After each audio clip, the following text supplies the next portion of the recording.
We started doing more and more deals in San Diego. We did about 50 deals in San Diego over the first 10 years. And the word of mouth, when people tell their friends and family about something that they're very happy and passionate about, grows very quickly. So now, 32 years later, we've got 2,400 partners.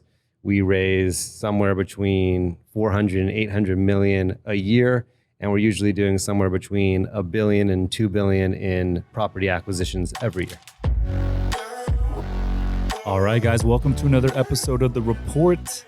Today, we are back in the studio here in downtown San Diego. And I'm super excited because I got the biggest guest that we've had on thus far.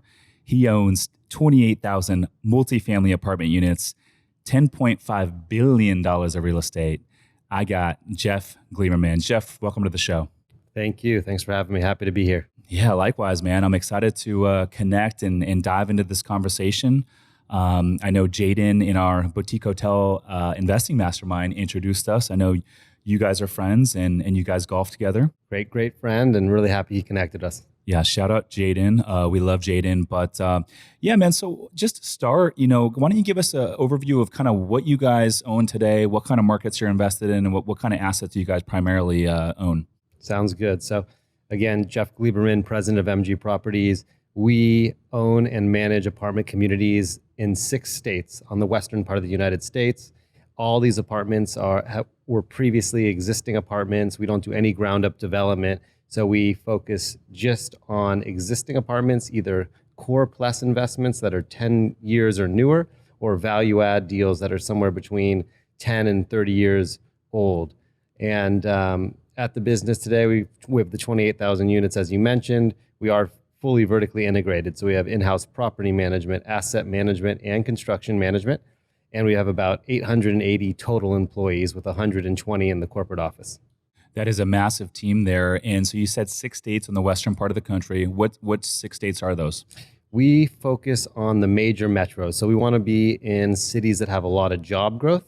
And then we want to be in specific submarkets that don't have a lot of new competition coming. So that's been kind of a winning recipe for us. We are in Denver, Seattle, Portland, all over California, Las Vegas, Phoenix, and Reno.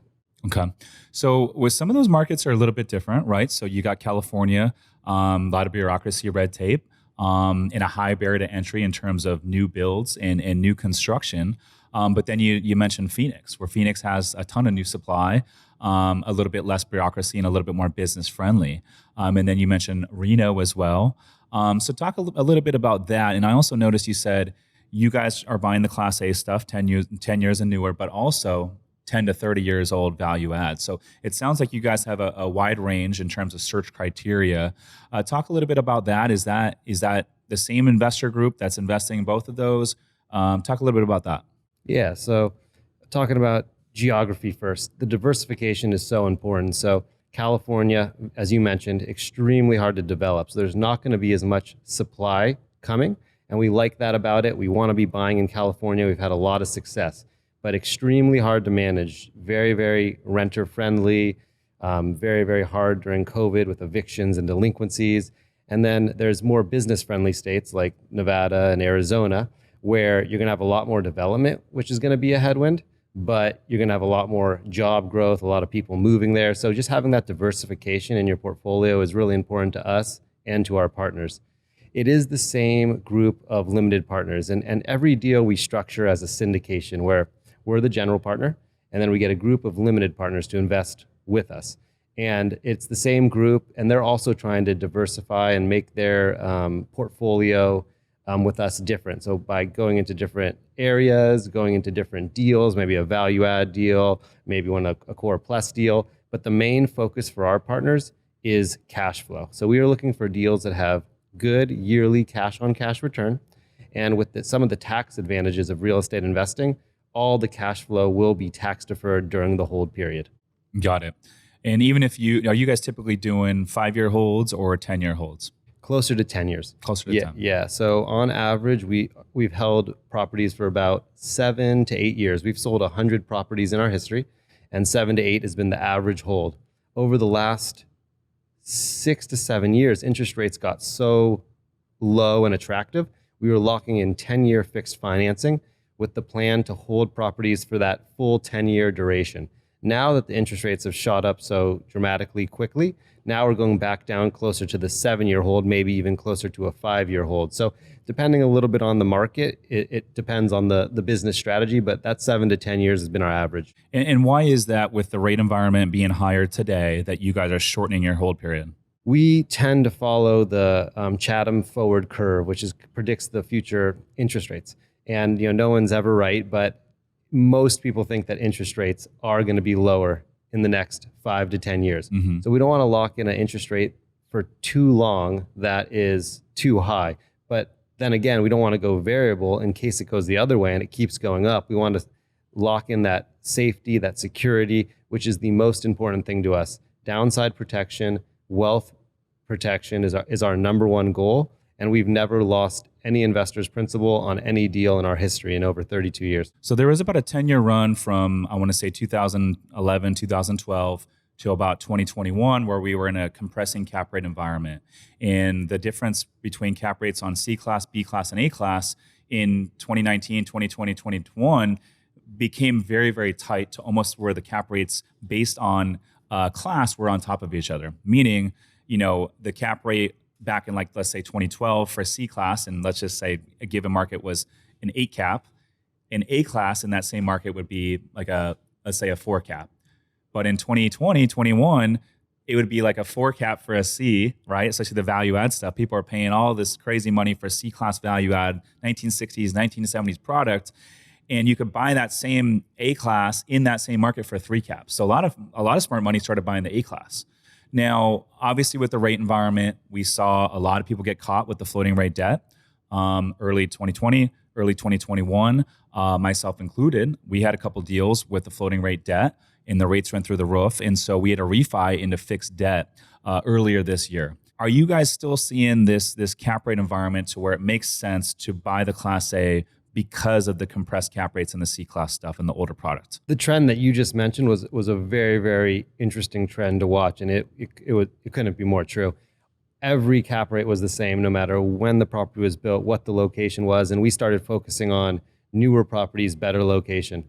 And today we're really seeing those cap rates change. So 70s built property in a worse location is going to be a good 2% higher on the cap rate than what we're seeing today. So if there were deals that were for sale, there's not a lot of sellers today. It's a very, very low transaction market. But if there were deals for sale in the appropriate cap rate level, we would definitely purchase it. But right now, we're only seeing sales from new developers that are their construction loans coming due and they're being forced to sell, or large funds. These funds are having a lot of redemptions, so they need to sell for liquidity reasons.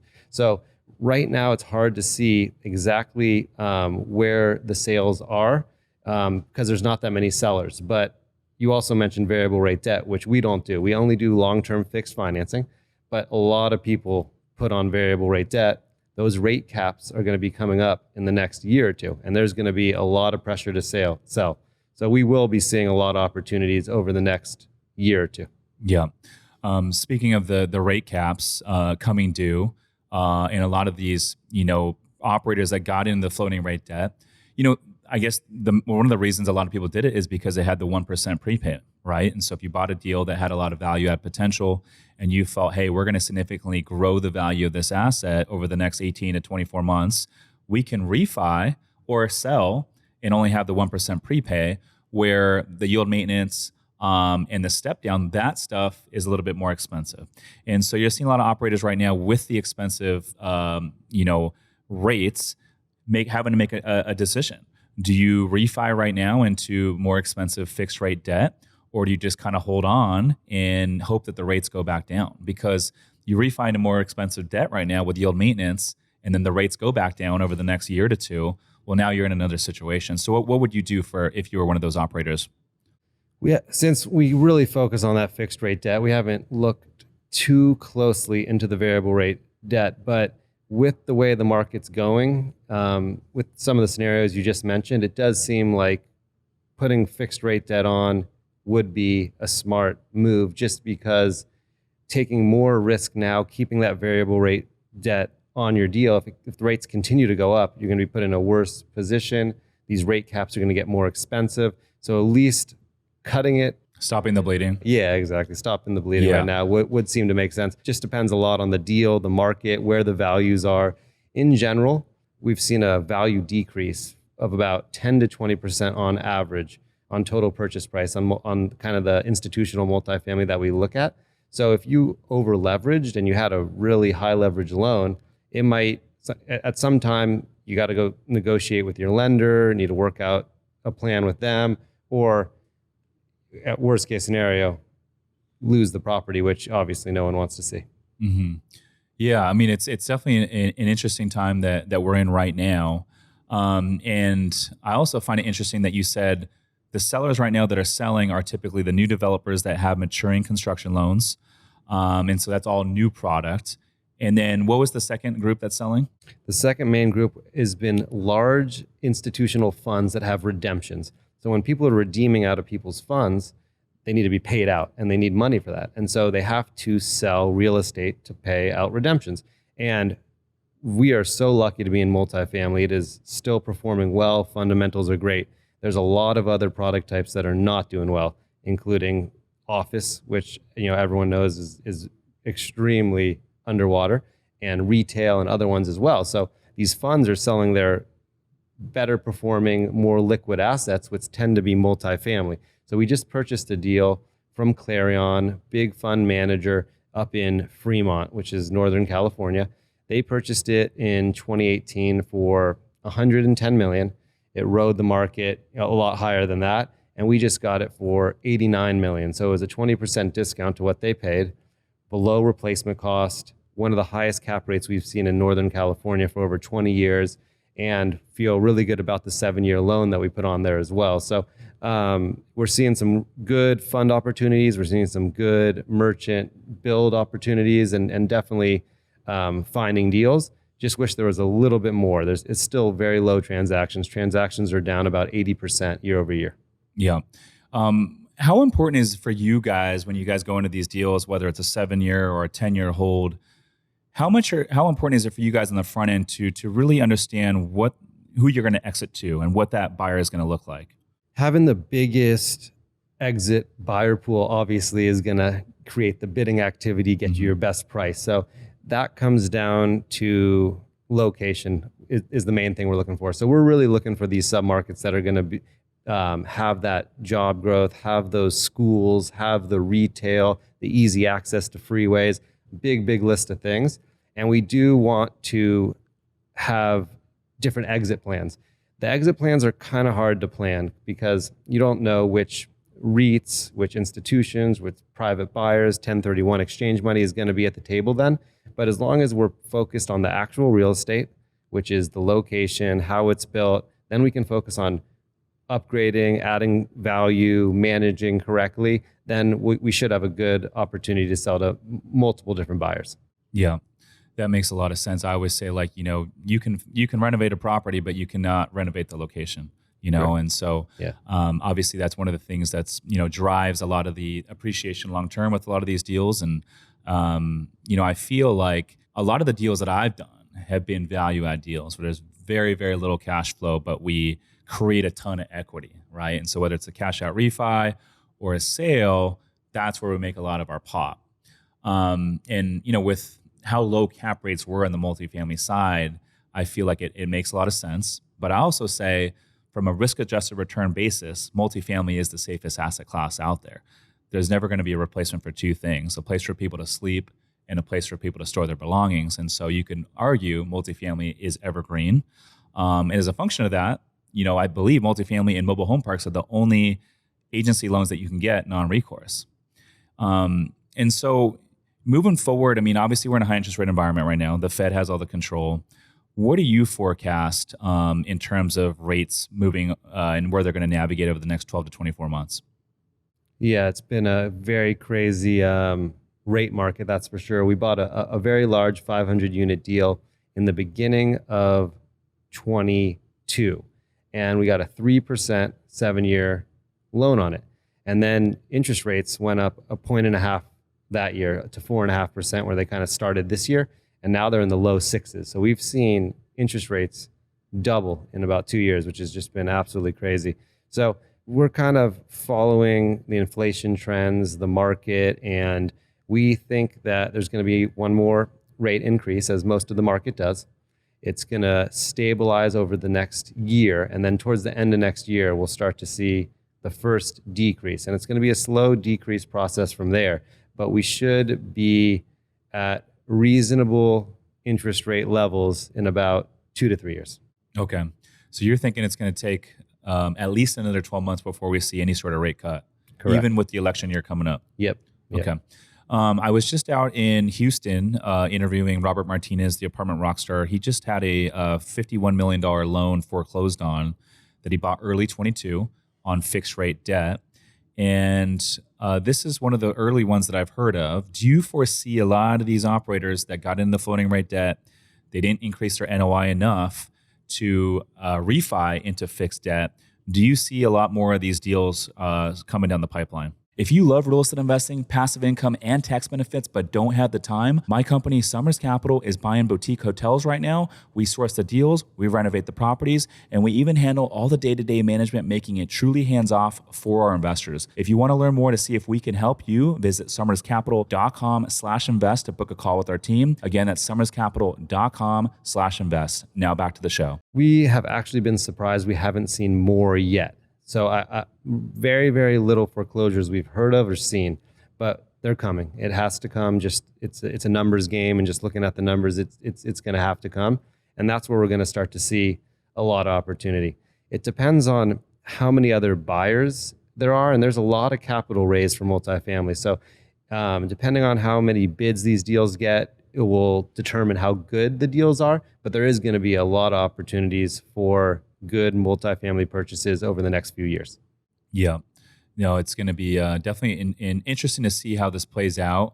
But at the same token, we're seeing an opportunity, and we're seeing capital go and address these gaps in the marketplace. I've heard of some funds that are going to go basically help out operators that are in need. It's not going to be cheap cost of capital. It's going to be expensive, but maybe they're going to want some equity. But they might be there to save a lot of these operators that are in need of some capital. Have you heard a lot of those players that are entering the marketplace?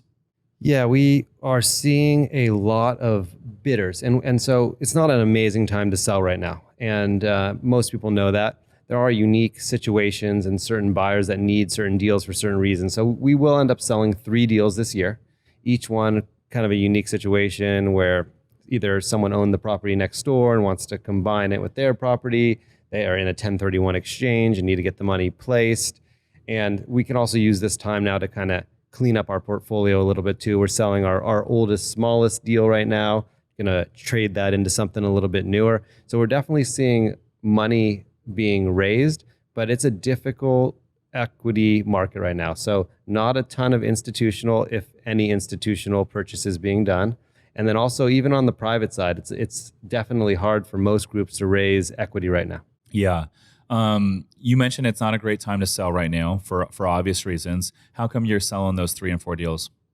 One was an off-market transaction where there was a big 1031 exchange, and they were paying previous pricing. So, there's if you get the right price, it makes sense. Then the one I mentioned about selling our oldest, smallest deal to move it into something a little bit newer, better location. And then the last one was we have a deal that was townhomes, big 3 and 4 bedroom units, and a local owner in the same area has a smaller deal with smaller units. They wanted to combine those two together, so they're paying a really good price. Yeah. So if we can sell for a premium and then buy for a discount, we would exchange into that all day. I'm curious, your oldest and smallest deal, how big is it, and in what year? It was built in the mid 1960s in Pomona, and it's 130 units. Gotcha. I was going to say, I bet your smallest deal is bigger than my largest deal. It's close. It was really close. The biggest one is 150, so it's close. Yeah. Pomona, California. Yeah. Right here in like Ontario area. Correct. Yeah, Gotcha. Yeah. Just East LA, right there on the 10 on your way to Ontario. Yeah. And so, with the rate environment where it's at, we're not, obviously you're saying we're seeing a discount in cap rates relative to where it was a year and a half ago. But in order for activity to really pick up, we're going to need to see cap rates shift to the same level that the interest rates have shifted. Do we see that happen over the next 6 to 12 months before we start to see these cuts? Or do you think it's going to be the cuts that ultimately leads to more activity in the marketplace? We and I would estimate that it's going to be the rate cuts that's going to lead to more activity. For cap rates to increase all the way to the 6 to 7% range where rates are today, these sellers would have to take too much of a discount. So with how good the fundamentals are in the market, with how well these properties are performing and cash flowing, if you don't need to sell, wait till interest rates come back down, wait till cap rates come back down. But we saw cap rates get into the threes there, and I'm sure you did too. And now they're up in the upper fours, lower fives. So I don't think they're going to go much higher. They will go a little bit higher. So, cap rates will increase, prices will go down for the next year-ish. And then when those cuts start happening, then we're going to see a big reversion. Yeah. It'll be interesting to kind of see how it plays out.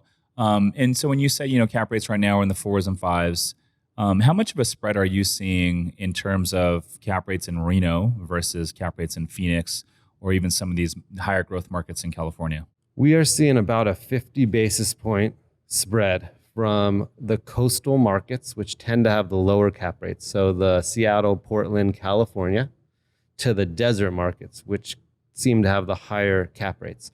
So about 50 basis points in cap rate spread. You mentioned that time when everything was becoming about the same cap rate. Mm-hmm. And there was a time when cap rates actually got lower in the desert markets there, which we hadn't seen for we never saw before. Why was that?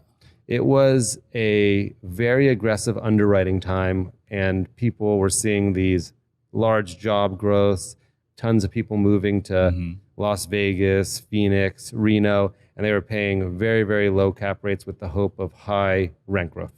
Yeah. I mean, there was a time where Phoenix annualized rent growth was around 10%, wasn't it? Even higher, actually. Even higher. We saw 12, 13. We saw 2 years like nothing we'd ever seen before. Yeah, upper teens, 2 years in a row in Phoenix. We were underwriting 3 to 4%. So we were getting 5-6 years of rent growth in 1 year, and just not sustainable. Mm-hmm. I wonder, were there groups, like more aggressive groups, that were winning a lot of these deals? Because I remember in 21, when the rates were super, super cheap, and the demand just really was through the roof. There was, I remember, underwriting deals, anything that was broker listed with a decent pricing guidance, if it had a good location. I remember, these brokers would tell me there'd be 40, 50 property tours, and there would be 25, 30 offers for almost all of these deals.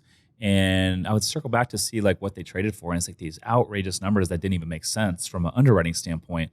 So I always ask, like, these groups that were being awarded those deals, I mean, how aggressive were they getting with their rent growth assumptions and maybe exit cap rate assumptions as well? Yeah, it was a very aggressive time in the market. There was tons of new companies entering.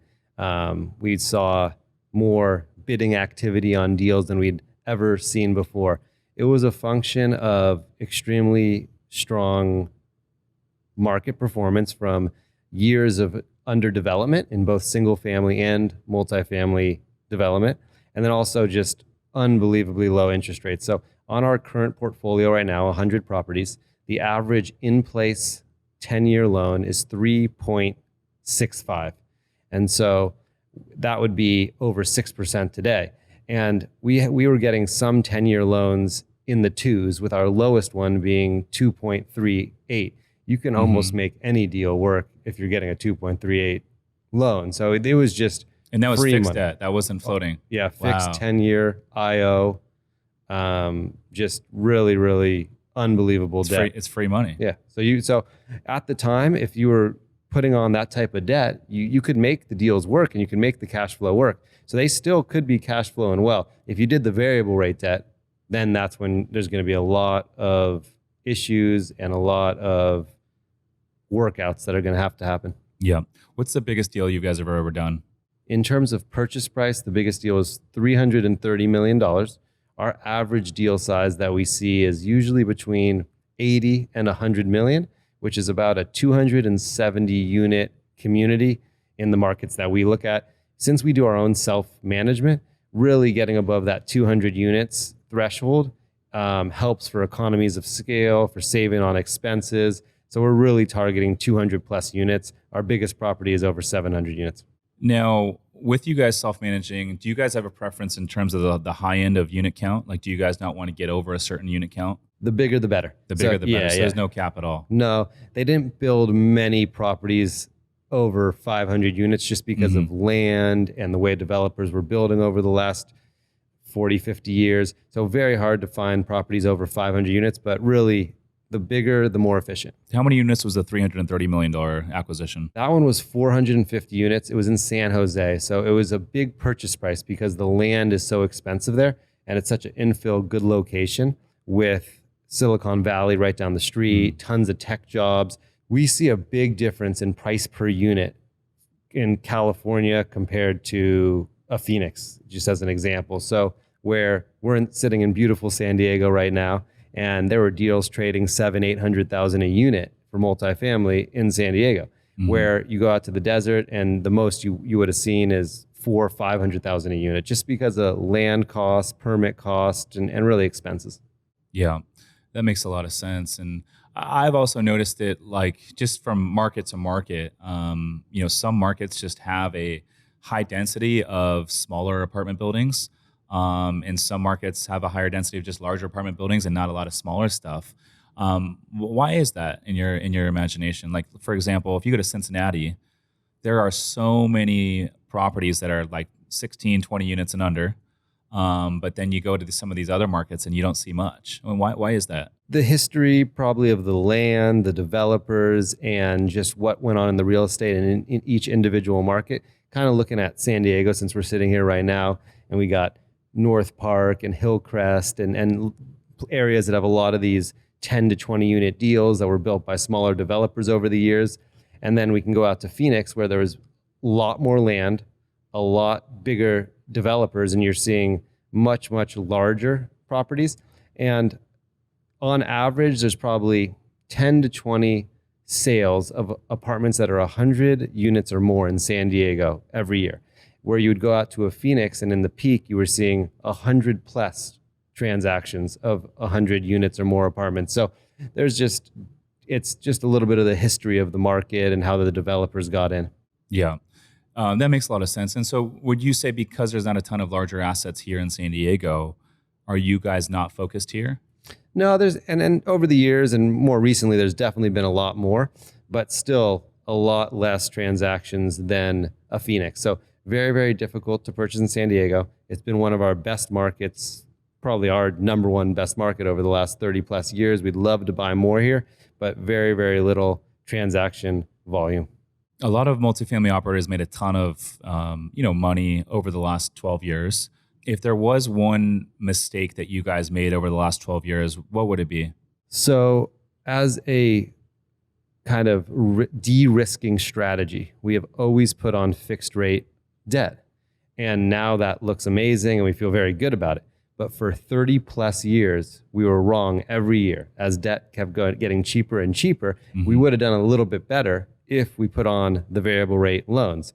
We don't obviously want to go back and do that, but that would have definitely increased our returns. Then we would have been caught at a very difficult time right now. So kind of hard to say, but really that debt is so important to our business. You don't want to over lever either. So we try to keep our leverage in the 50 to 60% range. That allows for the revenues at the property to decrease at a very high level before there's break-even cash flow, and really, really protects the deals. Yeah.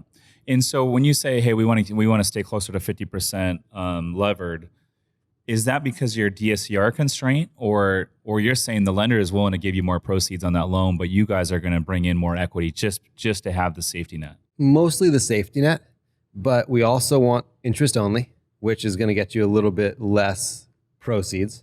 The interest only helps increase the cash flow, and it also helps decrease the interest expense, which also helps with protecting against some of that downside if something happens in the market. So we are going for certain loans that will maximize cash flow and keep us well protected. But yeah, we could get a little bit more proceeds, but a lot of times we're maxed out as well. Yeah. 2 years ago when the cap rates were on top of each other, which we alluded to earlier in the show, it made a lot of sense to buy the Class A stuff, especially with all the organic rent growth and all the inflation that we were seeing.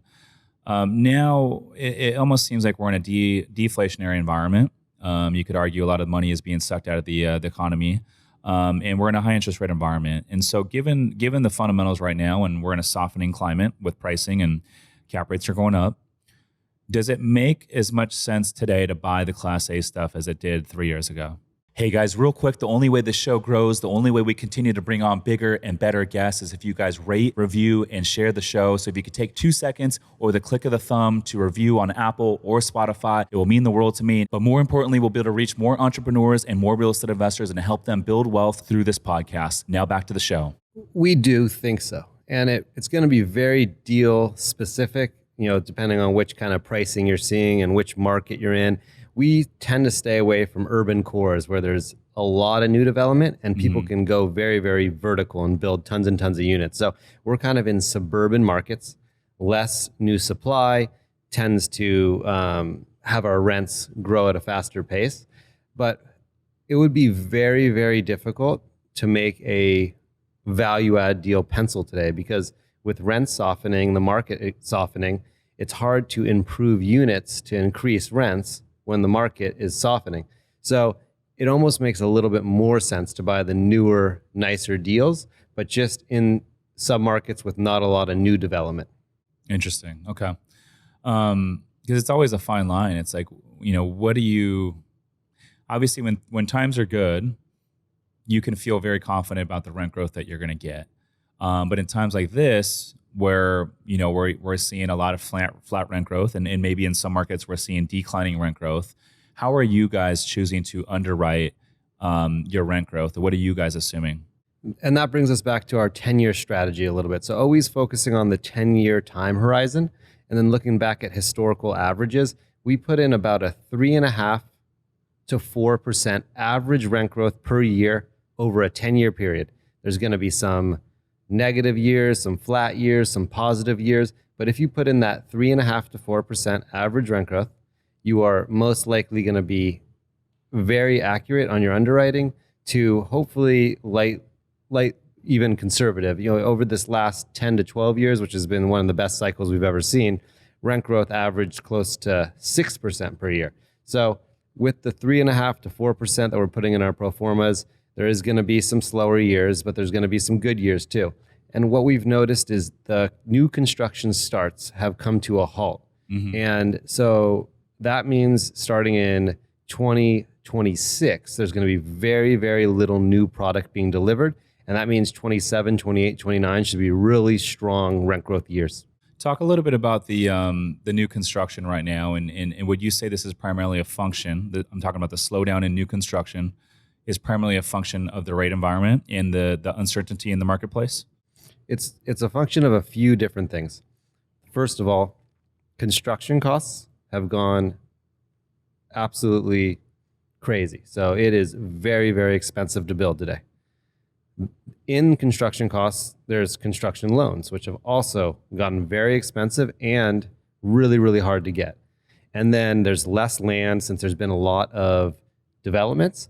And we're just seeing a lot of comps out there that aren't justifying the new construction. So they're not getting the rents that they wanted. We're buying 2 deals right now, one in Denver, one in Phoenix. Both are $300,000 a unit for brand new properties that were built 1 to 2 years ago.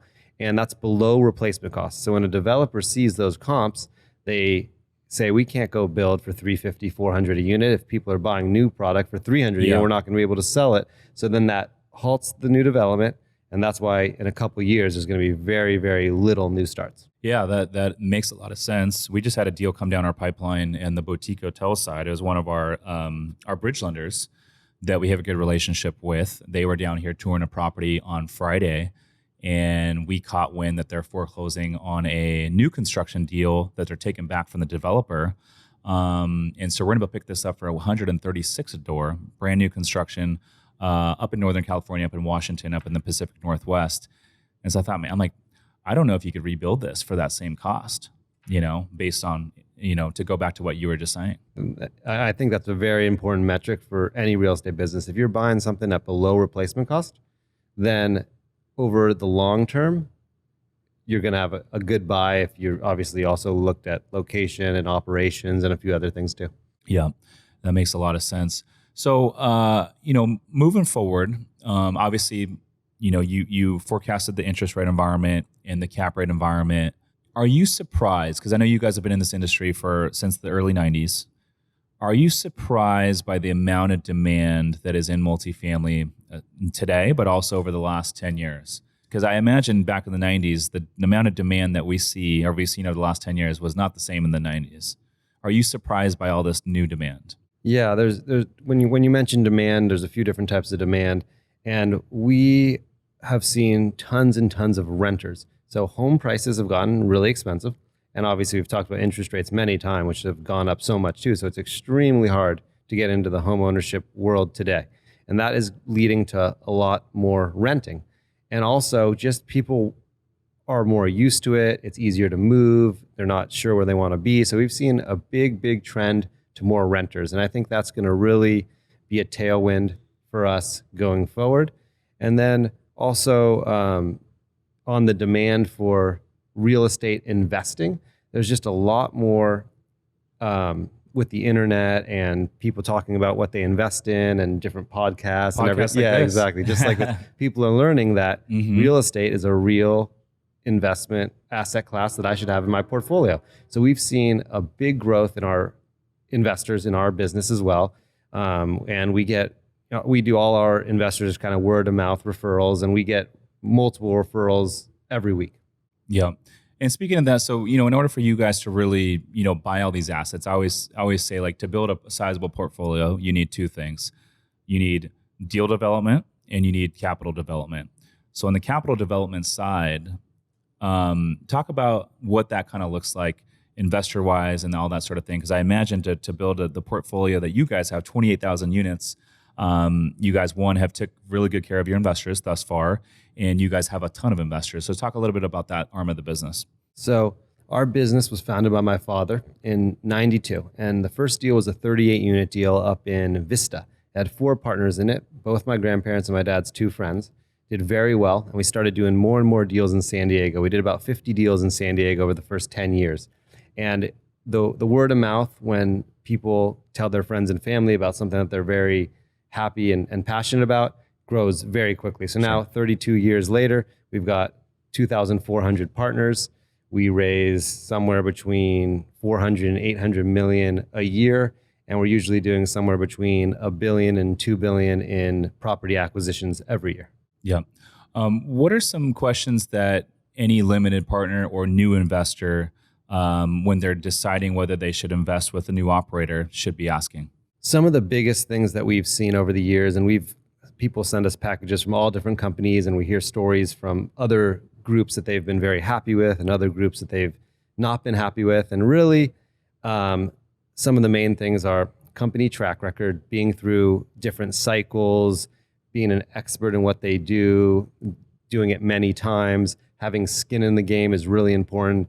As a personal rule at our company, our family never has less than 10% of any deal, and we have on average 20% of the portfolio, which really makes us focus on each deal just like it's any of our investors' capital.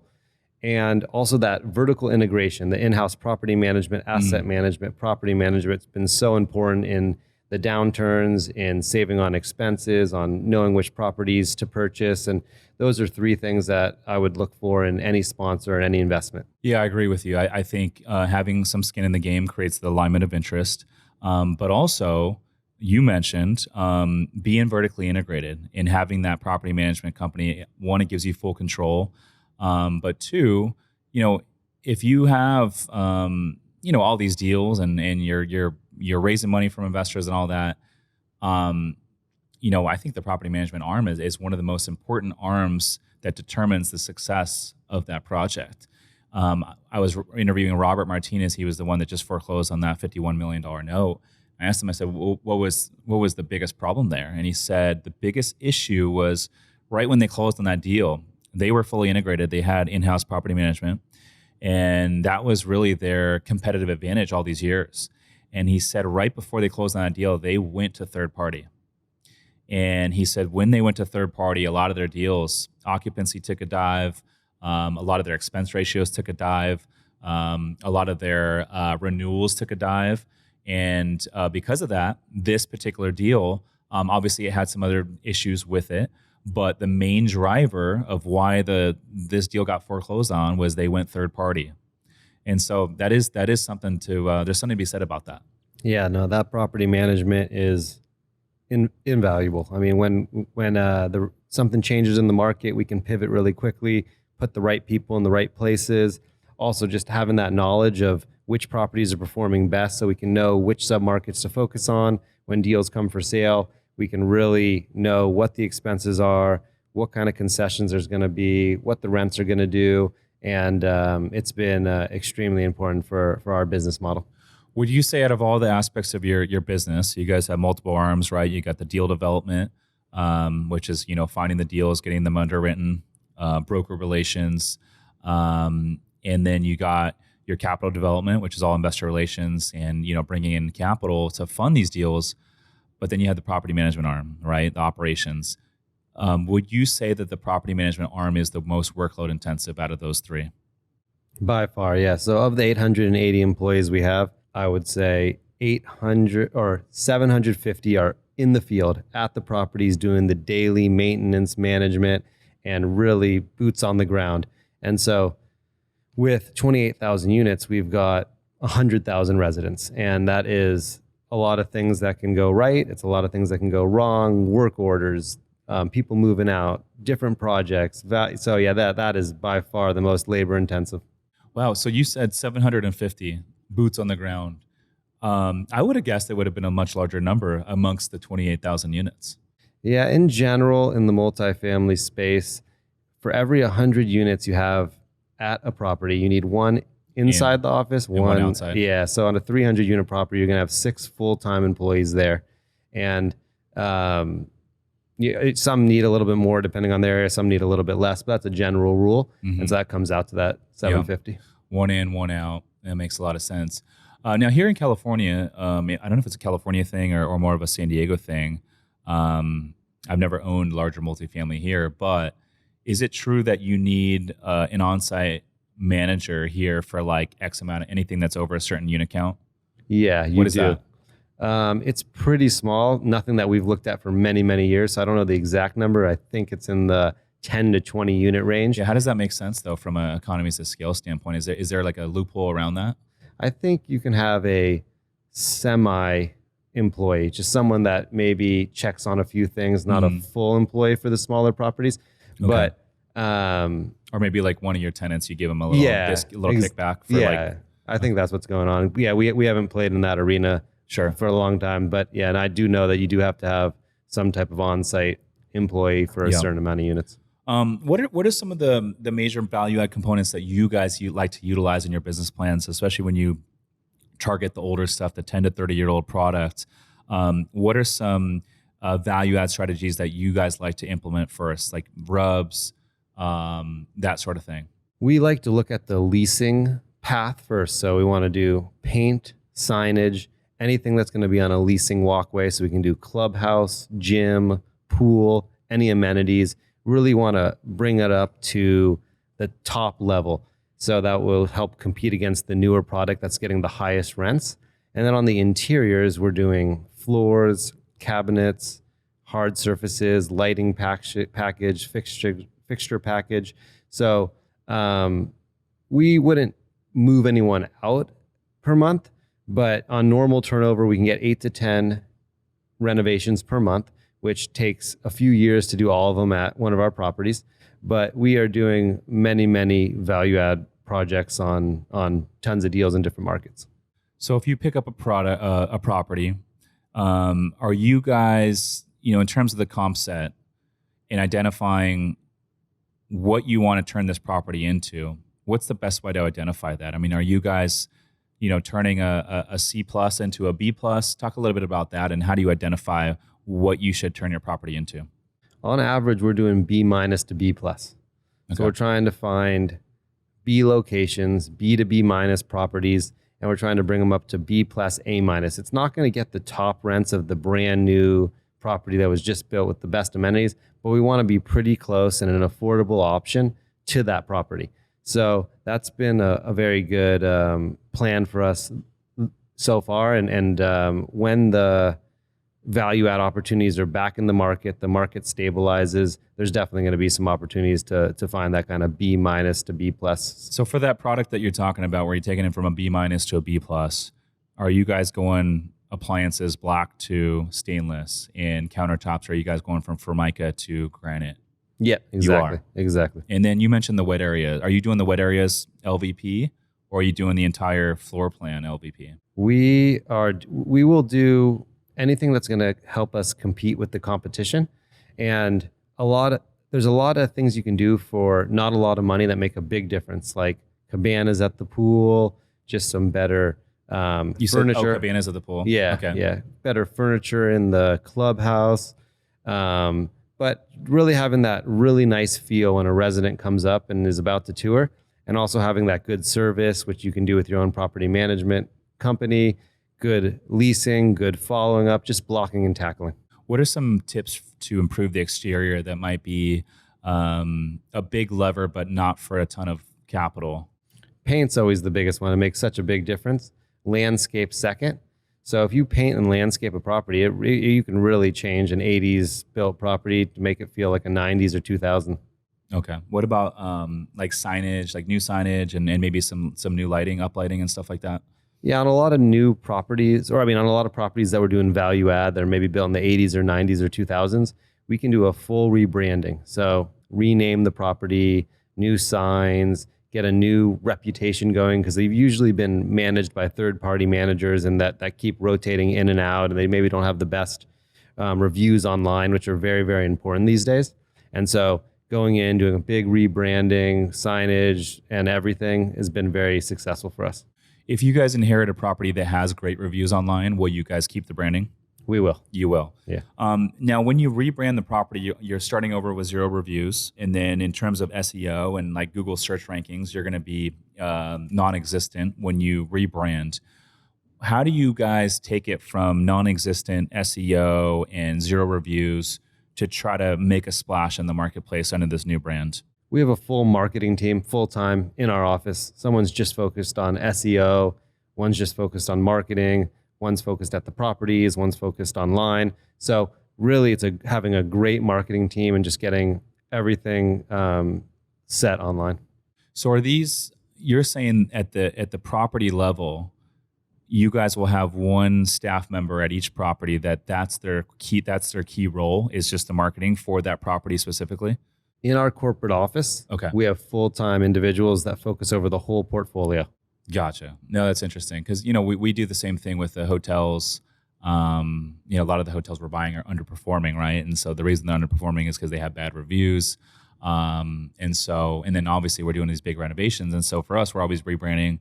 And so it makes a lot of sense. But I mean, I know starting over fresh is huge. We were actually touring this is actually a deal that Jaden is negotiating, but is a deal up north.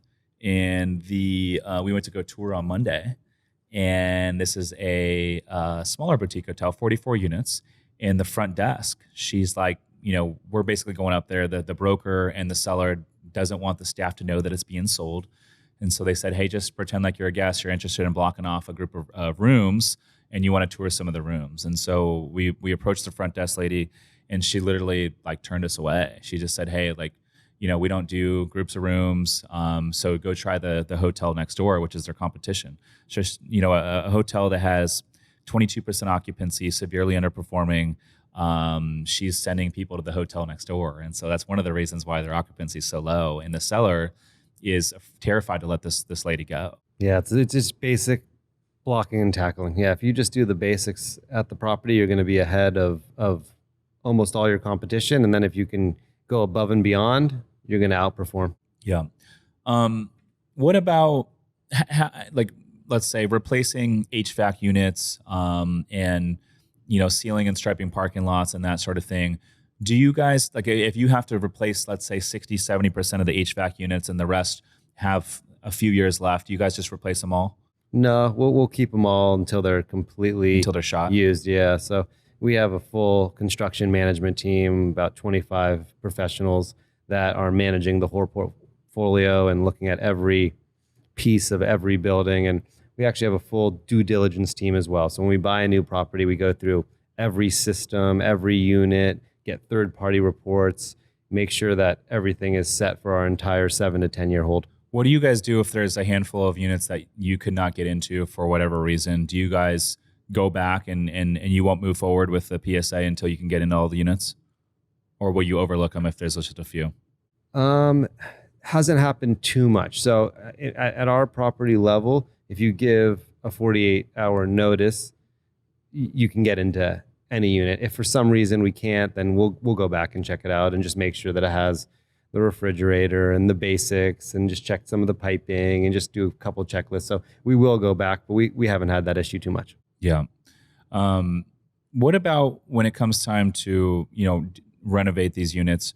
Are you guys typically always renovating all the units, or are you guys doing a percentage of them? I know you mentioned you guys are doing 7 to 10 year holds. What does that look like for you guys? Most of the time we're doing all of them. It does take a long time, as I mentioned, because we're doing 8 to 10 per month and our average is 270 units. So that takes a few years. But over the few year period, we tend to renovate all of the properties or all of the units at our value add properties. Do you guys ever buy properties that are like being marketed as a proven value add, to where the prior ownership came in, renovated, let's say 20% of the units, proved the rent increases, and then now they're marketing it as a proven value add? Do you guys ever pick up any of that stuff? Yeah, and especially in this last cycle when rents were going, like crazy, people were proving some really, really big rent increases. We weren't typically doing the exact same scope that the people before us were doing. We have kind of our own scope since we do so many per year, but we would go in and continue the rest of the units. Got it. That makes a lot of sense. And then what about with the exit? Because like you said, you never know when you're going to exit. Obviously, you can have conservative projections and you can have an idea of what the exit's going to look like. But obviously, the cap rate environment and the amount of buyer demand out there is going to dictate a lot of that. How do you guys determine, once you're in a deal, you renovate all the units, you see it's performing, how do you guys determine the best time to exit and what that exit looks like? We do a meeting every quarter called our quarterly investment management meeting, where we go through every property, look at all the metrics at the property, what cap rates are trading in that submarket, how the property is performing. But in general, we try to stick with our original business plan, and we try to time the debt to the original business plan. When you say time the debt, what do you mean? If it's a 7-year hold, we'll get 7-year debt. 10-year hold, we'll get 10-year debt. So most of the time we are holding for that full 7 to 10 years. Earlier, we talked about prepayment penalties. And since we're doing the fixed rate financing, there are large prepayment penalties if we were to sell early. And we do not want to pay prepayment penalties. We have not in the past, so we tend to hold to the end. Since the interest rates have gone up, it's actually been the opposite. Even on some deals, you might get paid to sell early because they could deploy that money at a higher rate. So depending on the market, sometimes their prepayment penalties are big, sometimes they're small. We just kind of analyze on a quarterly basis. Mm-hmm. Are there any tax, let's say tax advantages, such as a 1031, when you guys go to exit, let's say some of these larger deals, where there's going to be a ton of sale proceeds and a lot of capital gains that comes due, because a 1031 with a lot of these syndications traditionally is an all or nothing act. Do you guys typically try to line up another deal for your investors to roll their money into? Yeah, it's a very good question. And we've been doing 1031 exchanges for the full 30 years of our business. And every time we sell a deal, we offer a 1031 exchange for our partners. It is optional, so they can roll forward with us to the next deal or not. Most tend to do it just because it's such a powerful wealth building tool. And that 1031 exchange allows you to defer your taxes and also defer the recapture from the depreciation, which has deferred all your cash flow as well. So you can have an investment with all deferred taxes. Gotcha. And so with that, and so you said it's optional. Some investors can participate in the up leg and some might not. How does that work from the 1031 basis if some are rolling in and some are not?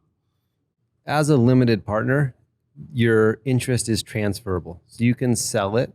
There's not really a market for it, but we can sell, whoever wants to get out at the exchange, we can sell their interest to someone else. So we just replace them, and it's been such a low percentage of people in the past that it's really very simple. Gotcha. Okay, so that's basically the loophole around this all or nothing idea with the 1031 exchange. Yeah, I would think so. Yeah, so I guess if you're following the code, which obviously you are, Of course. you do have to exchange the full amount, but you can exchange someone's interest to someone else at any time, and you can do it at the sale too. That's interesting. I haven't heard of that before. I'll have to look into that. I've done like 1031 before where we set up a TIC, tenants in common, but this was a JV deal on a sale of a multifamily deal. This was not with limited partners or anything like that. And so our legal counsel set up a TIC, tenants in common. And so it allowed the partners to individually 1031 into their own up legs and not so much of the all or nothing thing. But with the limited partners, I have not heard of that before. I have to look into that. That's huge. Yeah, and we've done a lot of the tenant in commons as well, where people are selling large real estate and they come into our deal as a tenant in common as well. So they have their own tenant in common in the deal. Because there's so much extra time and fees that go into creating the tenant in common, we have a higher minimum. It's a $3 million minimum, so it tends to be large commercial properties, while our normal limited partnership minimum is $100,000. Gotcha. Okay, that makes a lot of sense. So just to recap what you just said there, if you have a new investor or a return investor that is rolling some proceeds from one of their individual deals, or maybe it could be proceeds from another sponsorship, and they can 1031 their proceeds into one of your opportunities and defer their taxes on that, and they can technically exchange into it. They would have to be in a tenant in common structure. So they would really have to have sold their own piece of real estate. And because we have that higher minimum, it tends to typically be large commercial properties. Okay. That makes a lot of sense, man. That's interesting stuff. What would you say right now to a new multifamily investor in this climate that we're in? We're in the high interest rate environment. And let's say they got some money saved up and they want to buy their first deal. What kind of advice would you give them?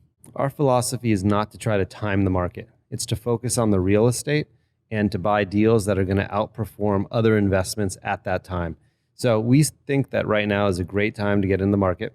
We wish there was more deals for sale, but we would say that buying well-located, well-built multifamily is going to outperform other investment opportunities at this time, even not including the tax advantages. But then you have a lot of tax advantages on top of the investment as well. So we are just trying to pick off every year the best deals we can find. If you could go back and tell your 25-year-old self one piece of advice, what would it be? That's a very good question. It would be focus on the people that you work with and surround yourself with people that will help grow your business. So on our senior management team, we have a very, very long track record of great people we work with, and it's been a huge key to our success in our business. We have our COO, CIO, our CFO, and head of construction, been with us for 15 plus years. And really, we work together so well, so valuable who you surround yourself with. I love that. Yeah, I always say who you surround yourself with really is the biggest lever and driver in terms of who you become.